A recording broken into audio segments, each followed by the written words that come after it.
Hello दोस्तों, स्वागत है आपका हमारे यूट्यूब चैनल मैनेजर मनी में, जिसमें हम इन्वेस्टमेंट, बैंकिंग और फाइनेंस के डिफरेंट टॉपिक्स के बारे में चर्चा करते हैं। जब हम किसी बैंक को लोन के लिए अप्रोच करते हैं, तब सबसे पहले वह हमारी ट्रस्टवर्दीनेस को जानना चाहती है। इसका मतलब है वह जानना चाहती है कि हमारी प्रीवियस लोन्स के बारे में रीपेमेंट हिस्ट्री किस तरह से रही है, हम बैंक्स को टाइमली रीपेमेंट करते आए हैं या नहीं। और ये सब जानने के लिए वह एक एजेंसी को संपर्क करते हैं जिसका नाम है सिविल। तो दोस्तों, आज हम इस वीडियो में जानेंगे कि सिविल स्कोर क्या होता है, यह किस तरह के फैक्टर्स से प्रभावित होता है और सिविल को सुधारने के लिए हमें किन बातों को ध्यान में रखना चाहिए।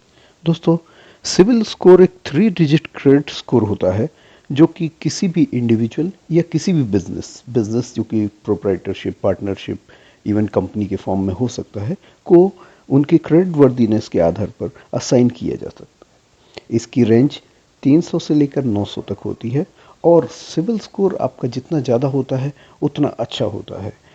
किसी भी केस में 750 से ऊपर का सिविल स्कोर को बहुत अच्छा माना जाता है।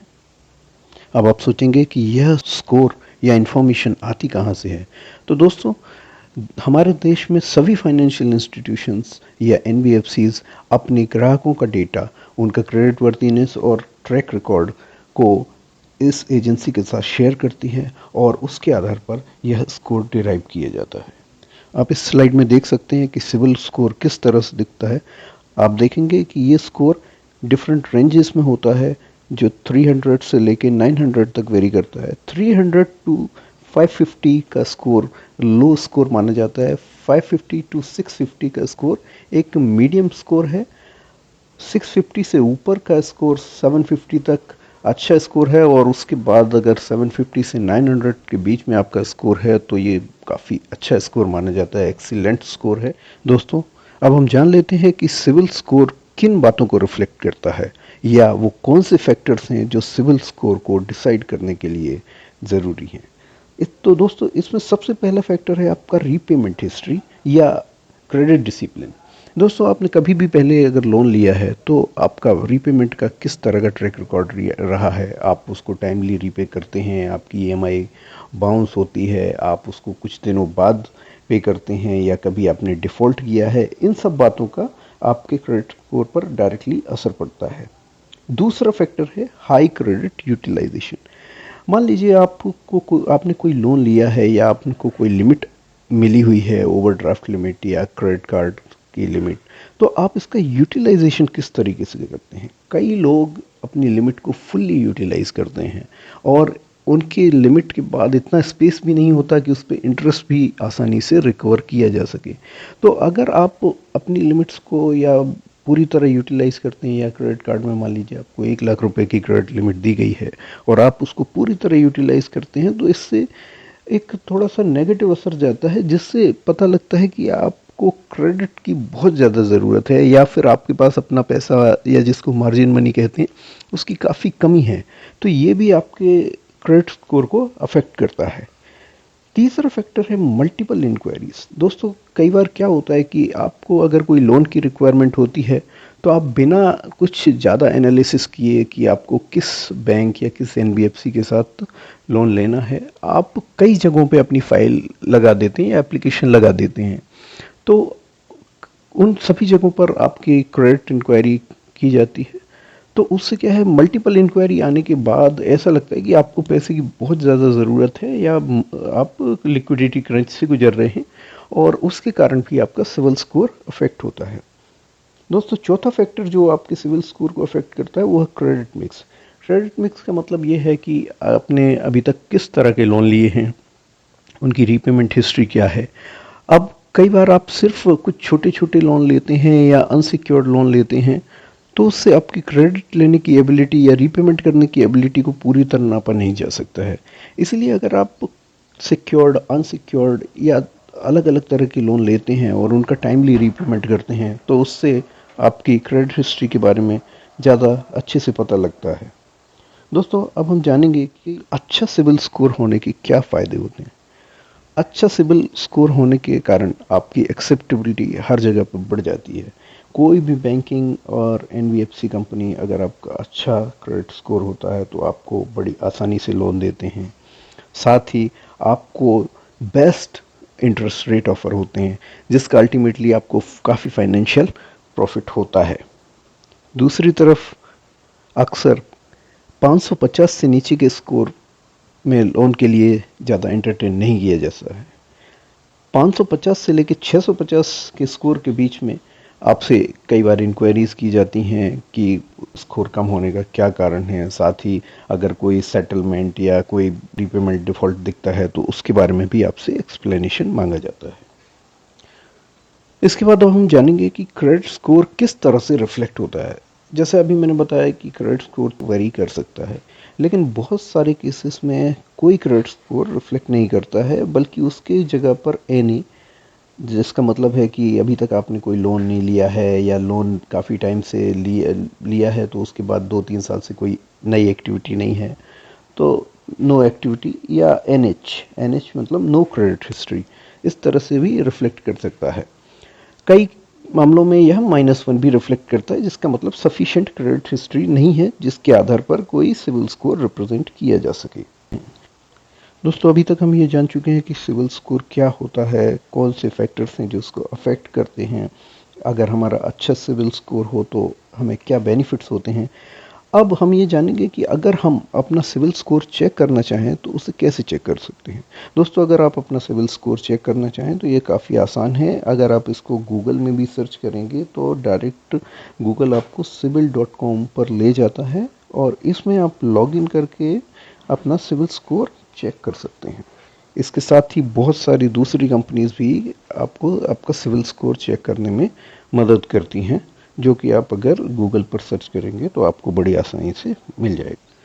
कुछ ऐसे फैक्टर्स भी होते हैं जो डायरेक्ट हमारी क्रेडिट हिस्ट्री से रिलेटेड नहीं होते हैं, लेकिन फिर भी हमारे सिविल स्कोर को अफेक्ट करते हैं।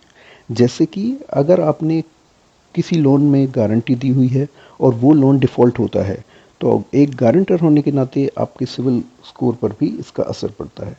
आपने कोई जॉइंट लोन लिया है और उस लोन का रीपेमेंट डिले हो रहा है, या आपका जॉइंट लोन पार्टनर उस लोन को रीपे नहीं कर रहा है, या वो डिफ़ॉल्टर होता है किसी और केस में, तो भी आपकी क्रेडिट हिस्ट्री पे असर पड़ता है।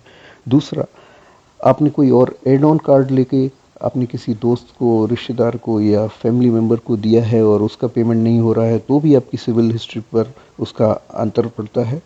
साथ ही अगर आप किसी बिजनेस यूनिट में पार्टनर या डायरेक्टर की हैसियत से काम कर रहे हैं और उस कंपनी या पार्टनरशिप फर्म ने भी कोई लोन लिया है और उसके रीपेमेंट ट्रैक रिकॉर्ड में कोई प्रॉब्लम है, तो भी आपके सिविल स्कोर पर अंतर पड़ता है।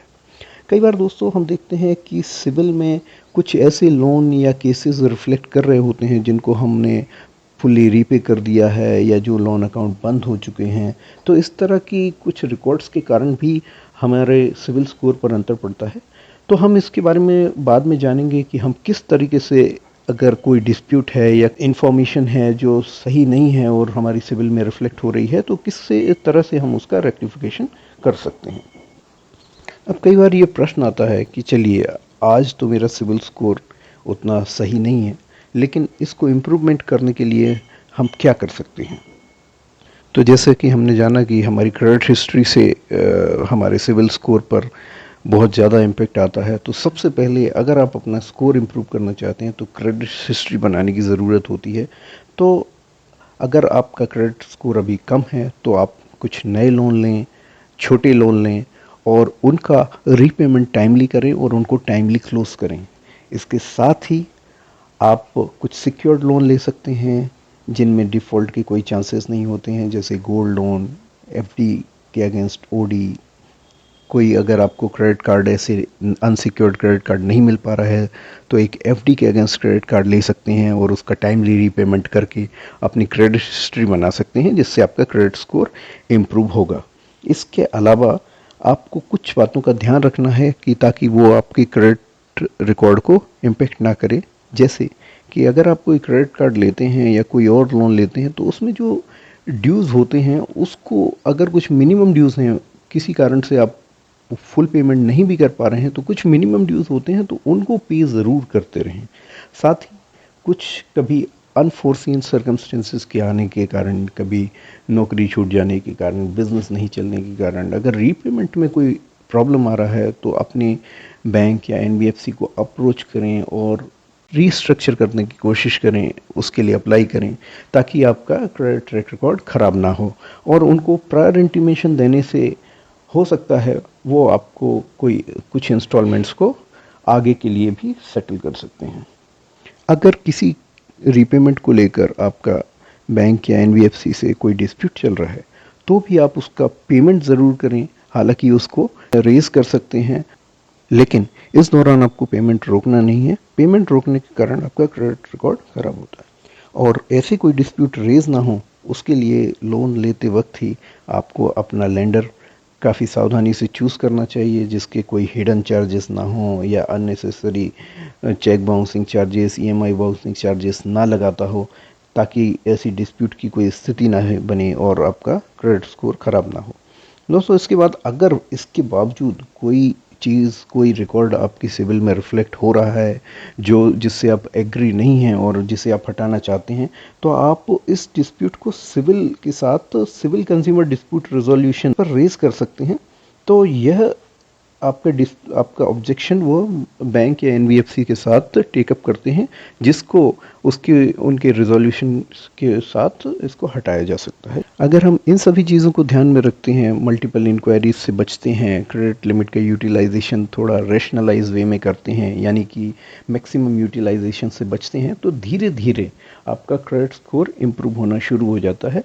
हालांकि आपका क्रेडिट स्कोर इम्प्रूव होने में 6 से 8 महीने का समय लगता है। तो दोस्तों, हम इस वीडियो में सिविल के बारे में काफ़ी कुछ जान चुके हैं, लेकिन सिविल स्कोर को हम किस तरह से पढ़ते हैं, या सिविल स्कोर में अगर कोई डिस्प्यूट है तो उसको हमको कैसे रेज करना है और अपने क्रेडिट रिकॉर्ड को कैसे इम्प्रूव करना है, इसके बारे में हम नेक्स्ट वीडियो में जानेंगे।